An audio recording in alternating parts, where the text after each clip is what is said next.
할렐루야, 2026년 2월 17일 화요일 아침입니다. 성도들에게 찾아가는 말씀, 오늘은 사무엘상 24장의 말씀을 함께 묵상합니다. 어제 아침에 반가운 친구 한 명에게 연락이 왔습니다. 대학 시절부터 친하게 지내면서 갖은 고난과 역경을 함께했던 그런 친구였습니다. 오랜만에 이런저런 안부를 묻다가 친구의 고민을 듣게 됐는데요. 그 친구는 저도 알 만큼 오랫동안 같은 사람 때문에 힘들어하고 있었습니다. 공개적으로 무시를 당한 적도 있었고 또 그 사람에게 불합리한 일도 여러 번 당했었습니다. 그때마다 그 친구는 문제를 키우지 않겠다는 이유로, 관계를 깨뜨리지 않겠다라는 이유로 참고 넘어갔습니다. 그런데 최근에 그 사람의 잘못이 분명하게 드러나는 결정적인 정황이 생겼다는 것입니다. 그동안의 말과 행동이 기록으로 남아 있었고 또 누가 보아도 변명할 수 없는 상황 가운데 친구를 괴롭게 하던 그 사람이 놓인 것입니다. 심지어 이제는 말해도 되는 정도가 아니라 말하지 않으면 오히려 이상한 상황까지 되었습니다. 주변 사람들과 저 또한 그 친구에게 지금이라도 이야기해야 한다고, 네가 너무 착해서 여기까지 온 것만 해도 잘한 거니까 이번에는 그냥 넘어가면 안 된다고 그렇게 이야기했습니다.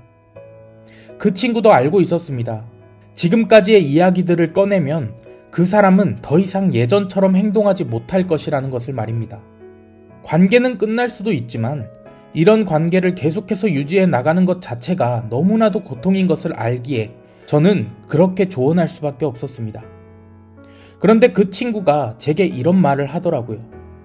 지금 내가 말하면 모든 사람들이 다 나를 이해해주고 위로해줄 거 나는 분명히 알아.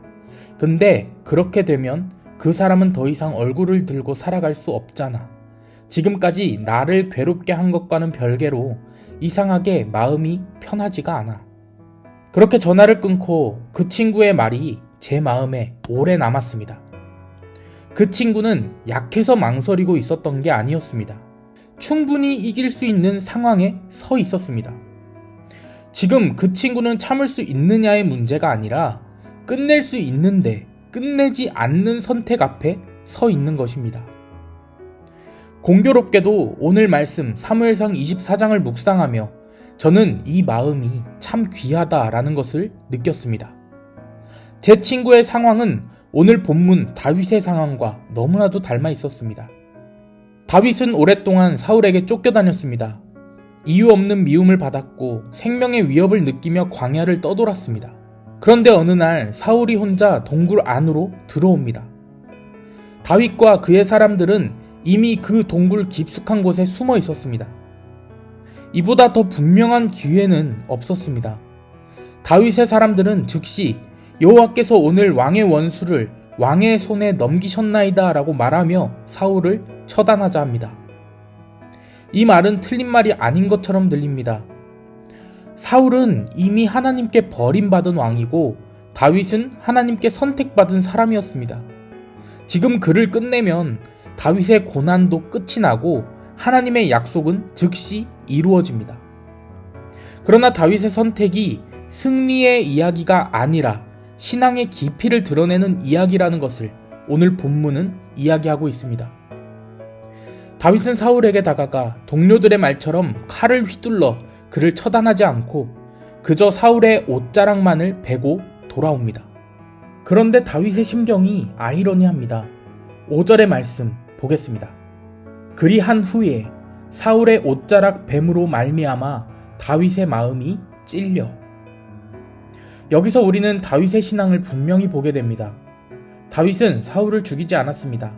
그런데도 마음이 찔렸습니다. 그는 무엇이 허용되는가를 따지는 사람이 아니라 하나님 앞에서 어떤 마음으로 서 있는가를 묻는 사람이었습니다. 다윗은 알고 있었습니다. 사울을 죽이는 순간 자신의 문제는 해결될 수 있지만 자신의 신앙은 무너질 수 있다라는 것을 말입니다. 하나님이 주신 약속을 하나님의 방식이 아닌 자기 손으로 이루는 순간 자신도 사울과 같은 사람이 될 수 있다는 것을 다윗은 알고 있었던 것입니다. 그래서 다윗은 말합니다. 6절의 말씀 함께 보겠습니다. 자기 사람들에게 이르되 내가 손을 들어 여호와의 기름 부음을 받은 내 주를 치는 것은 여호와께서 금하시는 것이니 그는 여호와의 기름 부음을 받은 자가 됨이니라 하고, 이 고백은 하나님 앞에서의 자기 고백입니다. 다윗은 왕이 되는 것보다 왕답게 서 있는 것을 선택합니다. 어쩌면 우리에게 신앙은 싸울 수 있는 순간에 멈출 줄 아는 용기가 아닐까 생각해 봅니다. 다윗은 약해서 칼을 들지 않은 사람이 아닙니다. 그는 충분히 이길 수 있었던 사람입니다. 그럼에도 불구하고 그는 칼을 내려놓았습니다. 왜냐하면 그는 하나님을 믿는 사람이었기 때문입니다. 하나님을 믿는 사람은 자기 손으로 결론을 만들지 않습니다. 하나님을 신뢰하는 사람은 정의를 스스로 완성하려 하지 않습니다. 언제나 늘 하나님의 자리를 남겨두는 선택을 합니다. 지난주 목사님께서 말씀하셨듯이 우리의 삶에도 동굴 같은 순간들이 있습니다. 말 한마디면 끝낼 수 있는 관계, 행동 하나면 상대를 무너뜨릴 수 있는 상황, 지금 나서면 누구도 나를 비난하지 않을 그런 순간들 말입니다. 그리고 그때 우리 안에서는 이건 내 잘못이 아니야, 지금이 기회야, 이 정도면 하나님도 이해하시겠지 라는 말들이 들려오기 시작합니다. 하지만 오늘 본문은 그 선택이 하나님을 신뢰하는 선택인가 아니면 하나님을 대신하려는 선택인가를 돌아보게 합니다. 칼을 내려놓는다라는 것은 아무 일도 하지 않겠다라는 뜻이 아니라 하나님께 맡긴다는 뜻입니다. 하나님은 다윗에게 왕좌를 주시기 전에 칼을 내려놓는 법을 먼저 가르치셨습니다. 그리고 오늘 우리도 같은 자리에 세우십니다.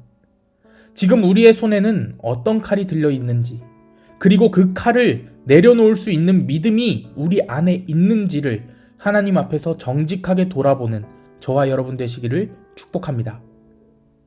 오늘 이 아침 하나님은 문제를 빨리 끝내는 사람보다 하나님을 신뢰하며 기다릴 줄 아는 사람을 찾고 계십니다.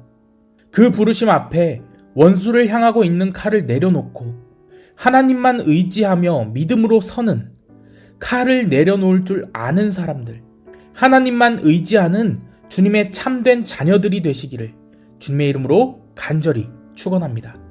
아멘.